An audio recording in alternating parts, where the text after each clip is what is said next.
George Conner here from ConnerGolf.com. Today we're going to talk a little bit about getting some feel and some touch into your chipping game. And the comment I hear a lot of times is, well, George, I'm a good chipper, but I just don't have a lot of feel or a lot of touch for it. And that's where I would tend to disagree, because what I think is, if we hit it solid all the time, the feel or the touch, the imagination, if you will, is going to come pretty quickly. If I'm a third type of chipper, and what I mean by that is a third of the time I'm going to hit the top of the ball's going to come out thin, kind of sculled or half sculled, and really want to take off. A third of the time I hit it nice and solid, and then the third of the time I hit the ground a little bit behind the ball. I'm not going to have good feel. If I'm going to get one of those three types of impact, and I don't know which one's coming, I don't know how big a swing to make. I don't know how much energy to try to get into the ball. If I knew I was going to scull it, I could probably get it close a lot of times.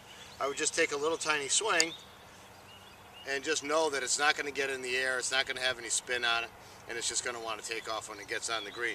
So the first thing we want to do, and you might want to go back and review some of the videos, is to make sure that we have good solid contact, that we see good finish positions where the left wrist is still flat. We're in that position at impact, which is very similar over there. And then we can get to work on our feel. And what I want you to do is, don't get locked into one club, but certainly when you're practicing, chip with a bunch of different clubs and get an idea of how each one reacts. If I hit a 9-iron 5 or 6 feet in the air, how far does it roll? If I hit a 9-iron 30 or 40 feet in the air, how far does it roll? And what you're going to see is, as you're chipping with a similar club and you hit it to different distances, the trajectory changes a lot. And we can use that to our advantage if we understand it. So if I take a sand wedge and take a longer swing, it's going to look more like a pitch shot. It's not going to roll very far. But if I just hit a sand wedge a few feet onto the green, it's not going to get very high. And so it's going to roll a little bit in that case. The next part of being a good chipper and having good feel and good touch is using the proper golf club for the shot. So I've got a shot here with probably 60, 70 feet of green to work with.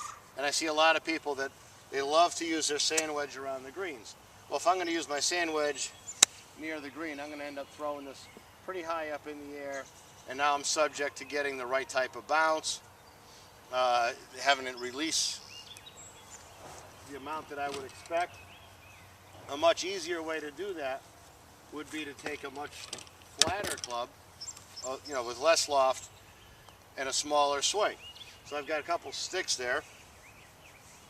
And if I just hit a shot and think of getting it on the ground very early, and we can see that's going to roll up and get close to the hole. If I'm hitting it solid, I can get used to that, and I can understand that that's what's going to happen, and I can hit that little low shot and have it be nice and safe. The great danger in taking a lob wedge for what could be a very straightforward shot would be if I were to take a big swing. Now all of a sudden the club's going, pointing all the way up to the sky, so it's almost a 3/4 length swing. If I were to miss-hit that at all, I'm going to get very drastic errors. If I take an 8-iron, and I'll try to hit the 8-iron with the same amount of error, and I half topped it, it's not my best chip ever, but I have a chance to make an 8 or 10 foot putt for par. So let's make sure that as we're developing our touch and our feel, that we're going to hit the ball much lower whenever we can, because that's the much safer way to play these shots.